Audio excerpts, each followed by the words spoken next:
रावण की सेना के साथ भगवान राम जी की सेना का युद्ध चल रहा था और भगवान हनुमान रावण के एक सैनिक के साथ में लड़ रहे थे। तो अचानक बजरंग बली ने जब अपनी गदा चलाते हुए उस सैनिक पर वार किया तो वो सैनिक कुछ ऐसा बोल देता है कि भगवान हनुमान रुक जाते हैं और उस पर वार नहीं करते। और पास में ही खड़े थे लक्ष्मण जी, जो वो ये सब देख रहे थे। अब उनको लगा कि अगर हनुमान उस पर वार नहीं करेंगे तो वो हनुमान पर वार कर देगा।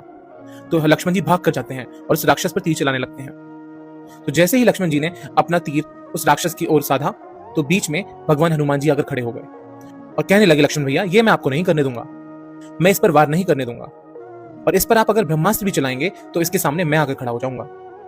हम सभी जानते हैं लक्ष्मण जी का स्वभाव थोड़ा क्रोध वाला है, तो वो क्रोधित हो जाते हैं। उस दिन के युद्ध की समाप्ति होती है, शाम का समय होता है और शिविर लगा हुआ होता है। तो एक शिला पर प्रभु श्री राम बैठे हुए थे और इधर लक्ष्मण जी आगे आगे चल रहे थे और उनके पीछे पीछे हनुमान जी चल रहे थे। और लक्ष्मण जी भगवान श्री राम के पास जाकर बोलते हैं, भैया मुझे आज हनुमान जी की एक बात समझ नहीं आई।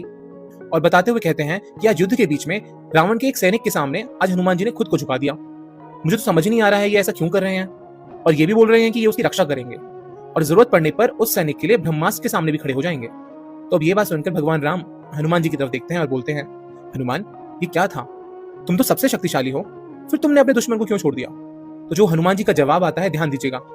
हनुमान जी कहते हैं, प्रभु जब मैं उस पर वार करने वाला था तो डर के मारे उसके मुंह से हे राम निकल गया, और प्रभु राम नाम सुनते ही मैं खुद को भी नहीं रोक पाता।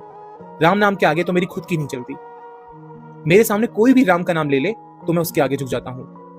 तो फिर मैं कैसे उस पर वार करता, जो डर में ही सही लेकिन आपका नाम ले रहा था। तो प्रभु श्री राम पहले तो मुस्कुराए और फिर हनुमान जी की तरफ आते हैं और दोनों बाहें फैलाकर हनुमान जी को अपने गले लगा लेते हैं और कहते हैं कि लांग समंदर दिया परिचय, तुमने अपनी शक्ति का, कोई नहीं है सानी हनुमान तुम्हारी तो इस भक्ति का।